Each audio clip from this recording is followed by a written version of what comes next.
Kubera cinema ఖచ్చితంగా ప్రతి ఒక్కరు కూడా చూడాల్సిన సినిమా. సో ఈ సినిమా చూసి బయటకు వచ్చిన ప్రతి ఒక్కరు కూడా అంటే అందరూ కూడా పాజిటివ్‌గా రియాక్ట్ అవ్వడం, ఇలాంటి సినిమాలు తీయాలి, ఇలాంటి సినిమాలు సమాజానికి అవసరం అనే విధంగా చెప్పిన వాళ్ళే తప్ప ఈ సినిమా బాగాలేదు అని చెప్పిన వాళ్ళు ఎవ్వరు కూడా లేరు. ఎందుకంటే అంత గొప్పగా శేఖర్ కమ్ముల గారి సినిమాని తీయడం జరిగింది. అంటే ప్రెజెంట్ జనరేషన్‌లో అసలు అందరూ కూడా ఏ విధంగా ఆలోచిస్తున్నారు, వాళ్ళ మైండ్ సెట్ ఏ విధంగా ఉంది, ప్రతి ఒక్కరు కూడా ఉన్నత పోకడలకు ఆలోచించి లేకపోతే ఏదో ఒక విధంగా అది అన్యాయం కావచ్చు, అక్రమాలు కావచ్చు, ఏదో ఒకటి చేసి డబ్బులు సంపాదించాలి ఈ యొక్క మైండ్ సెట్తోనే ఉన్నారు తప్ప ఎదుటి వాళ్ళకు సహాయం చేద్దామో, వాళ్ళు మన నుంచి ఏదో కోరుకుంటున్నారు, కనీసం ఒక పూట అన్నం పెడదాము, 10 రూపాయలు దానం చేద్దామని ఎవరు కూడా ఆలోచించట్లేదు. సో ఇలాంటి ఆలోచనలకు ధీటుగానే ఈ సినిమాలో ఒక మంచి మెసేజ్ రూపంలో మాత్రం మనకి శేఖర్ కమ్ముల గారు అందించారు. ఖచ్చితంగా ఆయన మార్క్ అనేది కుబేర సినిమాలో కనిపించింది.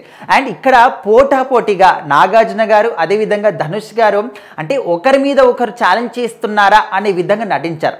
ముఖ్యంగా ఇప్పటి వరకు ధనుష్ గారు ఎన్ని సినిమాలు చేసినప్పటికీ అందులో అన్ని హైలైట్గానే ఉంటాయి. కాకపోతే ఇప్పుడు ఈ సినిమాలో మాత్రం అసలు నేషనల్ అవార్డు పక్క ధనుష్ గారికి ఆయన చేసిన యాక్టింగ్కి ఖచ్చితంగా నేషనల్ అవార్డు ఇవ్వాల్సిందే, లేకపోతే ఈ సినిమాకైనా రావాలి ఏదో ఒక రూపంలో మాత్రం ఈ సినిమాకి కుబేర సినిమాకి మాత్రం నేషనల్ అవార్డు పక్క అని చాలామంది 100లో 90% పీపుల్ అయితే చెప్పారు.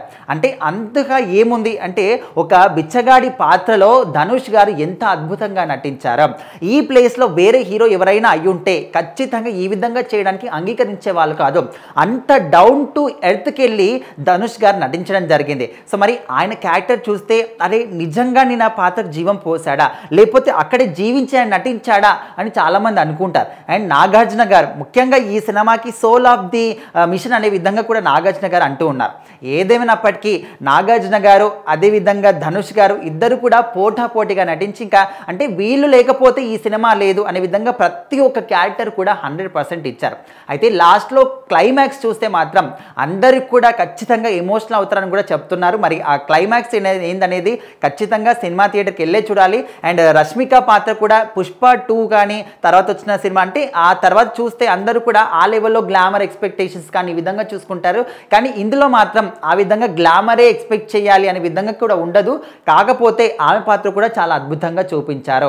మొత్తానికి ధనవంతుల దగ్గర నుంచి పేదవాళ్ళకి పంచడం కావచ్చు, లేకపోతే బిచ్చగాళ్ళని ఏ విధంగా వాళ్ళని అంటే ఏ విధంగా మార్చాలి, ఒక మాఫియాలో చిక్కున్నటువంటి బిచ్చగాడు బయటకు వచ్చి ఏ విధంగా బయటకు వస్తాడు. సో ఇలాంటి విషయాలు అయితే చాలా అద్భుతంగా సినిమాలో చూపించారు. డెఫినెట్లీ ప్రతి ఒక్కరు కూడా సినిమాకి వెళ్ళి చూడండి అనే విధంగా టీం వాళ్ళు కూడా చెప్తున్నారు.